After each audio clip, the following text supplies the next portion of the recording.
The CXM experience. It's back again. Every day it's the CXM experience. And today, your host is going to be me, Grad Khan, CXO, Chief Experience Officer at Sprinkler. And I'm super excited to be here today because I'm going to talk about one of my most interesting, one of my most favorite, one of my most passionate things, which is human self-interest and the motivation it drives to buy. It is like, that is the golden ticket to figuring out how to make people tick. And so I've always been really super duper interested in it. So that's what we're going to talk about today. I do have a quick little housekeeping note, which is apparently I've been making a grammatical construction error on a frequent basis to the point that some people were actually getting almost incredibly irritated by it. So I think I've been saying, instead of there are many people who love this show, I've been saying there's many people who love this show. And I don't exactly know when I picked that up. That's an odd contraction. It is, of course, completely incorrect, because that would mean I'm essentially saying there is many people who enjoy this show. And that's terrible. And it just so happens that today is National Grammar Day. And on National Grammar Day, you didn't know that, right? Yeah. So I'm recording the show today, which is the 4th of March. It is National Grammar Day. It's also supposed to be the inauguration of Donald Trump, and it's already 2 p.m. and we haven't seen anything happen yet. But we'll do the QAnon wrap-up show tomorrow. Anyway, so National Grammar Day, I'm kind of coming out. If I say there's a lot of people, I'm going to try to correct myself when I hear myself say it. But you're more than welcome to also correct me and keep me on the straight and narrow when it comes to grammar. All right, let's talk about self-interest. So, human beings are ultimately motivated, deeply motivated by self-interest. And it's not necessarily a bad thing. That often sounds like, if only we didn't have to be. And we actually experimented for nearly a century with a form of government, communism, where we attempted to deny self-interest. And, it did not work out. Self-interest driven systems are effective systems, and particularly when you get aligned self-interest and you can get two people who both have interests in common through the accomplishment of a certain task. And I think part of it, and this is where I think people think of self-interest as selfish, right? So that's where it's often seen as a bad word. But in my opinion, it's driven by this very present issue that all humans struggle with, which is our own awareness of our own mortality. And we don't know if other animals have awareness of their own mortality. The guess is they don't, but we do. There's a imaginary clock ticking on everyone's wall, with an asterisk, right? The asterisk being, clock may not be correct. This is what you're thinking, this is what you're planning, but, a piano could fall from the sky 10 seconds from now and, Bob's your uncle. So what does this do, right? So as humans, we deal with and manage mortality in lots of different ways. We confront it, with horror, and we actually will consume a fairly significant amount of content that has to do with death. Murder shows and doctor shows. Like, you actually think about all the stuff we're watching on TV, a lot of it's got a very strong death or mortality component to it. The second thing we do is we just ignore it, just pretend, I don't need to worry about that, and I'll just worry about that when I worry about it. And then often in times like that, behave in a way that speeds up our own mortality, which is always, I think, quite interesting. Or we embrace it and think about our life in terms of seconds remaining. I know a number of people who do this, who actually have a literal countdown, and every second of the day, they're trying to make the most of every moment they have.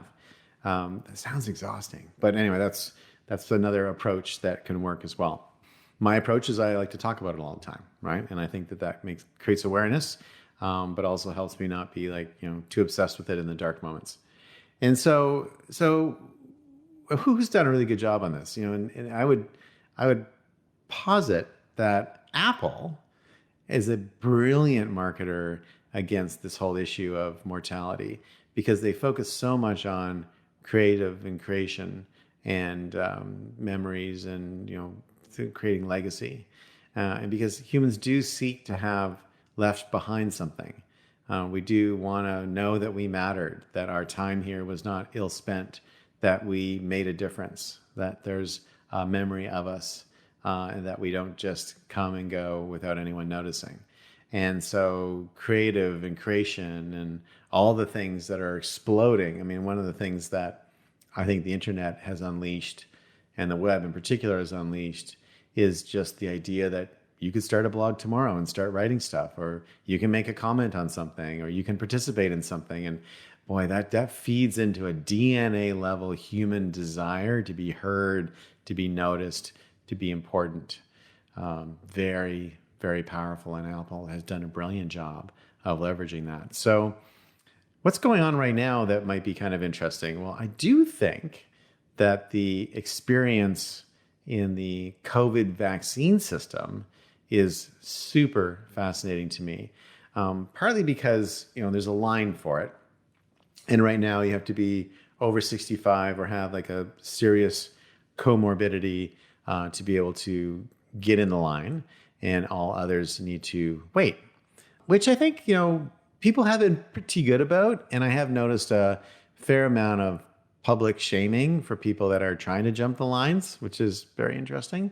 It feels a little bit like kind of like lifeboats. So if you think about how the lifeboat system works, it's always women and children first, right? You've all heard that expression.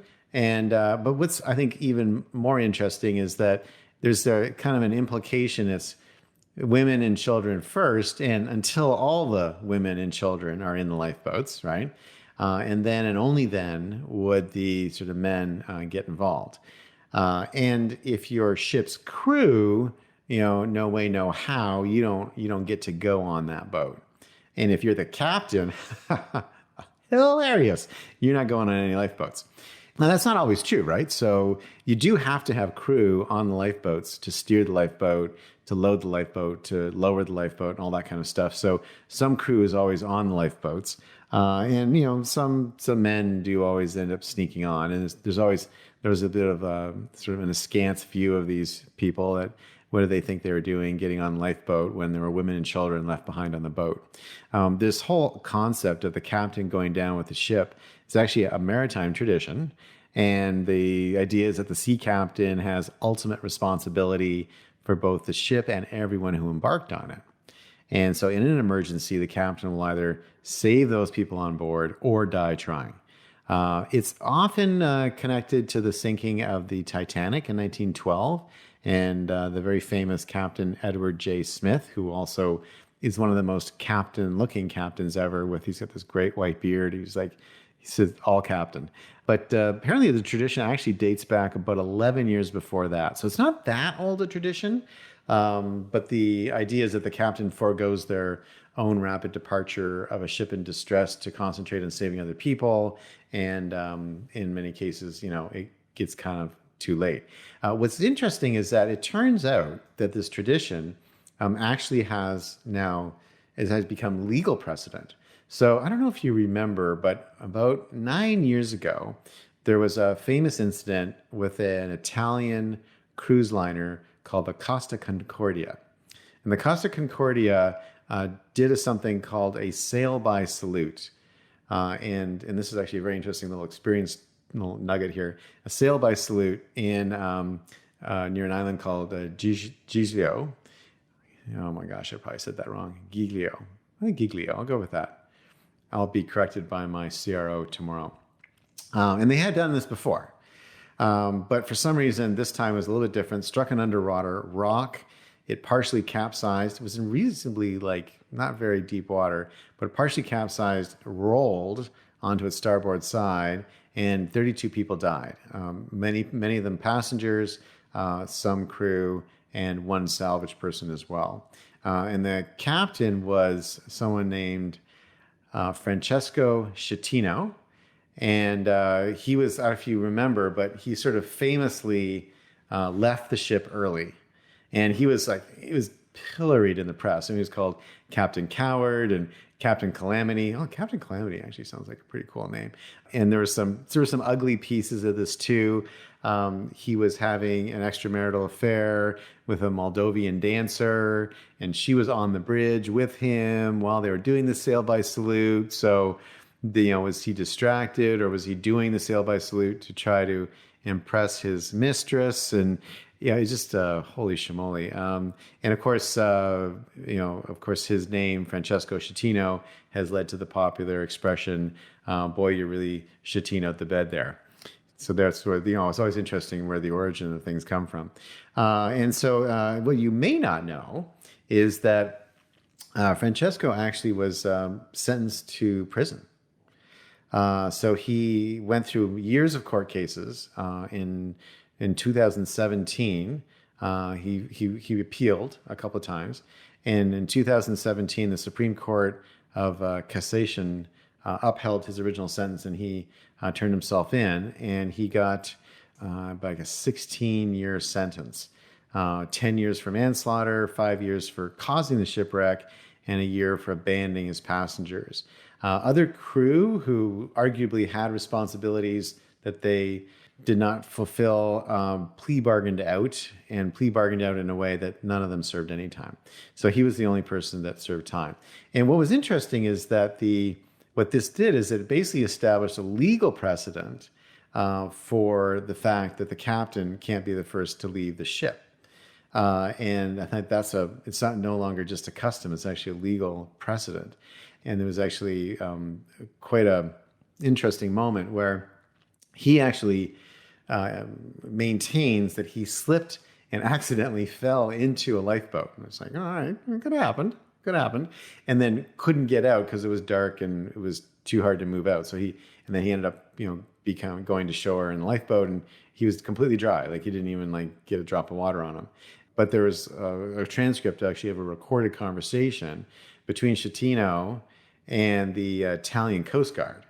And they were very angry at him, and they repeatedly ordered him to leave the lifeboat and return to the stricken Costa Concordia.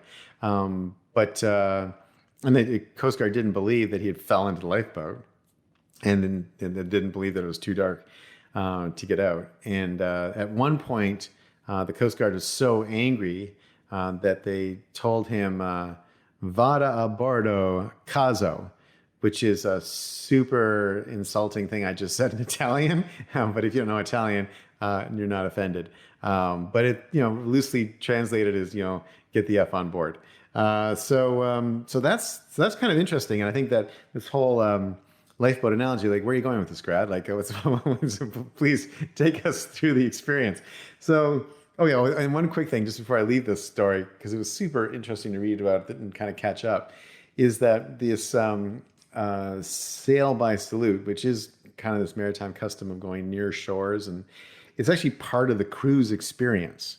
And because you want to give passengers a really close look at the shore and the cool islands. Obviously, they do the same thing in Alaska for looking at icebergs and stuff like that. And so it's interesting that the experience sometimes can put things in danger in sort of pursuit of experience. I thought that was fascinating. But I think we might get into a little bit of a lifeboat situation with the vaccines. That's kind of where I'm going with this. Right now, everyone's kind of like women and children first. Everyone's kind of sort of lining up and boarding the lifeboats. Very very orderly manner, which is great. And in the beginning, I think everyone was okay with that because we all want to make sure that the most vulnerable are protected. That makes a ton of sense. And then, of course, we all have kind of learned how to manage and take care of ourselves so that we don't get sick if we don't want to. So I think that's pretty good training that we've all had. So we're all pretty good there. But, at some point, people are going to say, wow, I don't want to be the last person to die from COVID. Right? And boy, that darn line on women and children is moving really slowly. Okay. And people are going to start trying to cut the line. And I think part of the challenge is that the health authorities have not been specific enough in their comorbidities.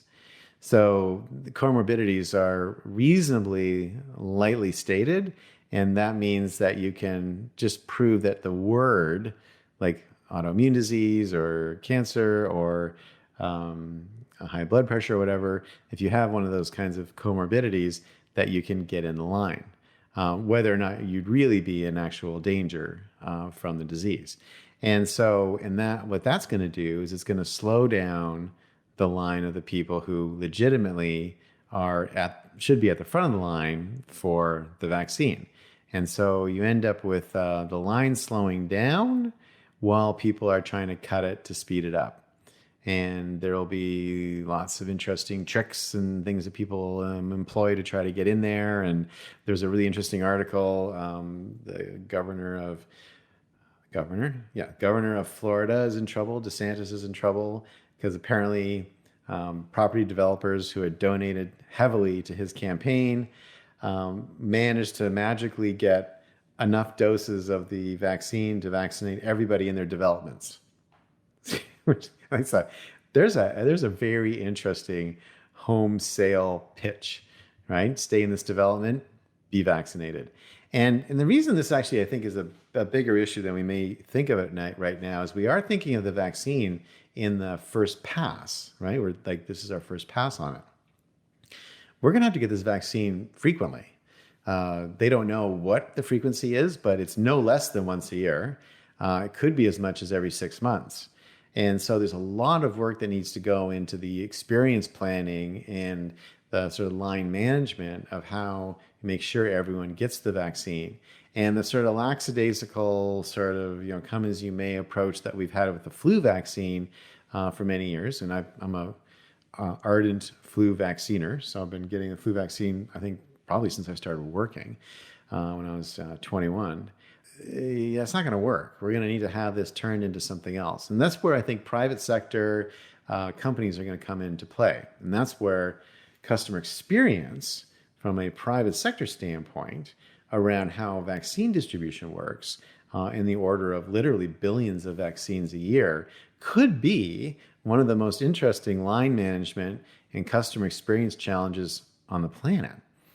And how are they going to read customer feedback? How are they going to tell when people are not legitimately able to get it? How are they going to manage informing people it's available? How do they manage stocks and supplies? A couple of these vaccines, the Moderna and Pfizer vaccine, both require very extreme levels of refrigeration. I think Pfizer's minus 50 to minus 80.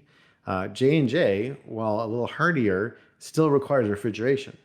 Normal refrigeration, but still requires it. But, there's not a lot of minus 80 degree freezers just lying around. And so as we sort of struggle with all these different issues, I actually think some very interesting work and some very interesting papers are going to get written by the likes of people like Walgreens and Walmart and Publix and CVS and all the other companies involved in doing this. And I do think there's a pretty big opportunity to create a really robust experience management practice around vaccinations in these large retail distribution centers. And I'm obviously speaking from an American standpoint here because those are all American examples. And there will be different approaches in different countries, but I really do think it's a very interesting time. So that was today. I just combination of, Grammar Day and thinking about the vaccine and seeing what's going on around me is very interesting. Don't know what you think about what's the social shaming on this. There's lots of different points of view on it. We'll all have to get vaccinated at some point, so what does it matter whether we stay in line or not? Or, make sure the people who need it get it first, and the people who don't should wait. Interesting schools of thought. So that's it for today for the CXM Experience. I'm Grad Conn, and I will see you next time.